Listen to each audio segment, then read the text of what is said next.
저를 음해 비방하는 분들도 많이 생기는데 저는 그렇게 생각해요. 사람 사는 거하고 똑같아요.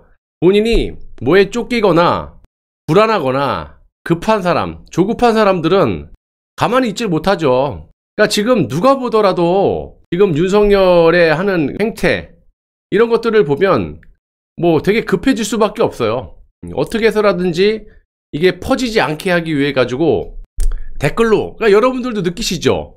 요 최근 들어서 이제 특히 용산 이전 집무실 이전 문제 때문에 그 이후로 상당히 댓글러들이라든지 또 저희 라이브 생방송 때 들어오셔갖고 이렇게 막 악성 댓글 다시는 분들, 음해하시는 분들, 여러분들이 부쩍 늘었어요. 그런데 그 이유는 좀 아까 말씀드렸다시피 사람 사는 거하고 똑같거든요. 그러니까 뭐가 좀 조급해서 쫓긴다, 그만큼 급하다라는 거예요. 우리는 뭐 하던 대로 하면 되는 거니까.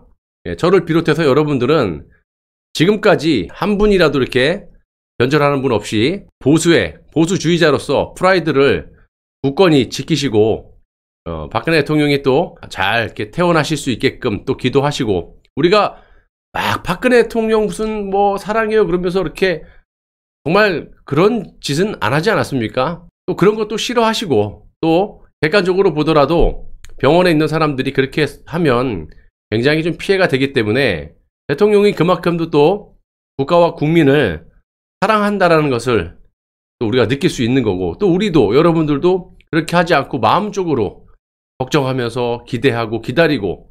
그런데 이제 결국 내일 모레 24일이죠. 이 정도 기사가 나왔으면 거의 퇴원하신다고 보면 돼요. 지금 박근혜 대통령이 어차피 차일 피일 계속 이렇게 밀어줬거든요. 이제 오늘 지나면 이틀밖에 안 남았어요. 그리고 모든 것들이 지금 타겟이 다 거기에 맞춰져 있기 때문에 이 사람들이 장난질을 치지 못할 거다. 저는 이렇게 생각하고, 지금 이런 정도의 윤석열 정권이 이렇게 휘둘리고, 그러니까 뭐 여러분들이 뭐 다른 기사나 댓글 같은 거 보셨겠지만 정권 말에 레임덕이 오는 게 아니라 취임덕이 왔다, 뭐 이런 정도로 아주 역대, 뭐 이런 건 내가 처음 봤어요 진짜. 그리고 제가 뭐 비판하고 싶어서 비판한다라고 생각하고 싶은 사람도 계시겠지만 그러지 않을 거라고 생각하는 분들이 있어요. 이게 내가 봤을 때는 댓글 부대인 것 같아요. 그러지 않고서는 사람의 탈을 쓰고 이 지경이 됐는데, 그런데도 온갖 괴상한 논리로 아직까지도 비호하는 댓글들을 보면은 그냥 뭐 이제 그냥 지나치고 싶어요. 처음에는 이게 뭐지, 왜 이러지 이 사람들이. 그런데 하도 많이 비정상적인 사람들을 겪어보니까 그러지 않고, 일단은 우리는 지금까지 해왔던 대로 박근혜 대통령이 이제 나오셔서 메시지를 퇴원하시면서 내시는데, 지난번에도 말씀드렸다시피 이 너무 방대한 이 탄핵 정국 때 이 어떤 조작 날조에 대한 이런 것들에 대해서 한 방에 다 말씀드릴 수는 없죠. 그러니까 이제 시기와 장소와 이런 것들을 시점을 딱 잡으셔서 또 레벨을 맞춰갖고 요거부터 터뜨리고 저거부터 터뜨리고 이런 식으로 충분히 주도 면밀하게 박근혜 대통령이 준비를 하셨을 거라고 생각합니다. 여러분들도 아시다시피 대구 달성 사저 이 계약하기 이전부터 감옥에서 병원에 왔다 갔다 하실 때도 포착이 된 부분인데, 판결문이 수십만 장이에요. 그거를 아마 이렇게 두꺼운 거를 항상 몸에 지니고 다니시는 거, 병원에 이렇게 다니실 때도 그게 항상 포착이 돼서 제가 그때 보여드리기도 했잖아요. 그만큼 주도 면밀하고 탄핵 정국 때 있었던 거, 우리 저처럼 이렇게 탄핵 무효를 굳건히 이 프라이드를 잃지 않고 하시는 분들은 죄다 챙겨 보실 겁니다. 그래서 뭐 저는 전문가가 아니지만 그래도 전문가 채널들, 이게 탄핵 무효에 대해서 이런 채널들은 많이들 보실 것 같고, 또 개인적으로 박근혜 대통령이 어차피 뭐 아시잖아요. 굳이 말씀 안 드려도 본인이 어쨌든 이 대통령에 대한 이 탄핵 유배가 되셨고, 또 유배가 되신 과정에서도 이 법정에서 있었던 아주 매우 희한한 일들, 뭐 우리는 제가 이제 공부해서 방송을 하지만 뭐 그분이야, 박근혜 대통령 본인은 어떻겠습니까? 그리고 나오셔서 이 윤석열이 본인의 부모에게 했던 그런 일들. 아니, 입장을 바꿔놓고 한번 생각해보세요. 이게 그냥 만나서 그냥 악수 한번 하고 딜을 칠 문제라고 생각하는 사람은 정말 바본 거예요. 상식 밖의 인생을 살고 있는 거고, 아니 그렇다면 이명박처럼 한 6개월 1년 살고 딜을 보면 될 것이지, 뭐 하려고 지금 4년 10개월을 묵묵부답 아무런 메시지도 없이 그렇게 옥중투쟁, 이 만델라처럼, 만델라는 뭐 나오라고 해도 안 나오고 옥중에서 투쟁을 했던 그런 인물이고, 아무튼 뭐 만델라라는 별명이 붙을 정도로 옥중 투쟁을 묵묵부답으로 아주 하셨고, 저 같으면 그렇게 못해요. 예, 입이 그냥 건지러워가지고.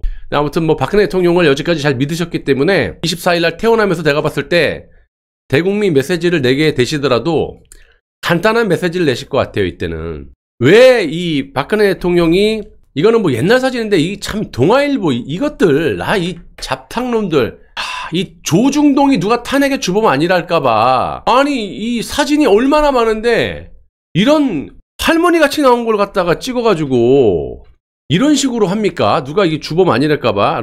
이게 너무, 여러분, 제가 박근혜 대통령 관련해 썸네일을 달 때는요, 상당히 고민을 많이 해요. 박근혜 대통령 분노에 대한 이런 그 메시지를 전달을 하는 방송이라면 거기에다 놓고 웃는 모습 이렇게 하면은 언밸런스가 나니까 사진 고르는 것도 그렇고, 웬만하면 이쁘고 이렇게 좀 잘 나온, 그렇다고 너무 젊은 옛날에 뭐 국회의원 시절 때 이런 거를 올리기는 좀 그렇죠. 근데 최대한 이렇게 온화하고 단아하고 이쁜 사진을 골라서 저도 하거든요. 근데 이 동아일보 하는 짓거리 보세요. 이게 지금 아프다라는 거를 지금 뭐 강조하기 위해서 그러는 거지, 사진이 얼마나 많은데 보세요. 여기 보시면, 제가 이미지를 눌러보시면요, 뭐 태원 아니면 박근혜 대통령만 쳐도요, 이 태원은 이제 이런 거잖아. 뭐 이렇게 뭐 이런 것도 좀 있고 좀 난 것도 있잖아. 이런 것도 있고. 근데 이 동아일보 사진 보세요. 이 무슨 부해가지고 사진이 얼마나 많은데 박근혜 대통령 치면 많잖아요. 그럼 이제 그간 너들 때문에 고생을 하셨으면 그래도 좀 이런 것들, 어제 태원에 관련 비슷한 거 이렇게 딱 국민과의 메시지를 앞둬놓고 뭐 이런 것들 좋잖아요. 예? 근데 이것들 사진 이런 걸 갖다 박아놓고, 야, 근데 지금 할 말이 없고, 아무튼 뭐 이런 사진은 어차피 저런 것들은 싹 다 문을 닫아야 되기 때문에 뭐 굳이 말씀을 드리지 않겠습니다. 그래서 태원은 확실한데, 이제 태원 이제 수속을 밟게 되면 이제 절차라는 게 있잖아요. 우리들도 이제 병원에 있다가 퇴원을 하게 되면 원무과라든지 가서 이제 뭐 계산도 해야 되고 뭐 등등등 할 게 많으니까 그런 절차들을 이제 조율하고 계시는 것 같아요. 그래서 아무튼 제가 봤을 땐 24일날 퇴원을 하시게 되면 메시지는 이제 이렇게 여지까지 본인을 기다려 주시고 했던 우리 진정한 보수 이 프라이드를 버리시고 않으시고 계신 여러분들에게 메시지를 간단하게 내시고, 또 집에 가서 또 휴식하는 거 하고, 또 새로 들어가시는 집이니까 적응도 좀 하셔야 되고, 단계별로 이제 입장을 말씀을 하실 것 같아요. 그리고 이제 어느 시점이 되면 탄핵의 진실을 말씀을 드리겠죠. 뇌물죄라든지 이 태블릿 PC라든지 최소원과의 관계라든지 그 다음에 탄핵 전국 때 있었던 모든 일들을 아마 소상하게 박근혜 대통령께서 말씀을 하실 겁니다. 원체 머리도 좋으시고 또 이렇게 주도 면밀한 분이시기 때문에 뭐 책 읽고 몸 관리하고 그러시지 않겠어요? 5년 동안 맨 그것만 봤을 텐데 거의 뭐 법학자가 됐을 것 같은데, 자기 문제이기 때문에. 그래서 아주 디테일한 발언들이 많이 나올 것 같습니다. 그래서 조금만 우리가 좀 기대를 한번 해보셨으면 하고요.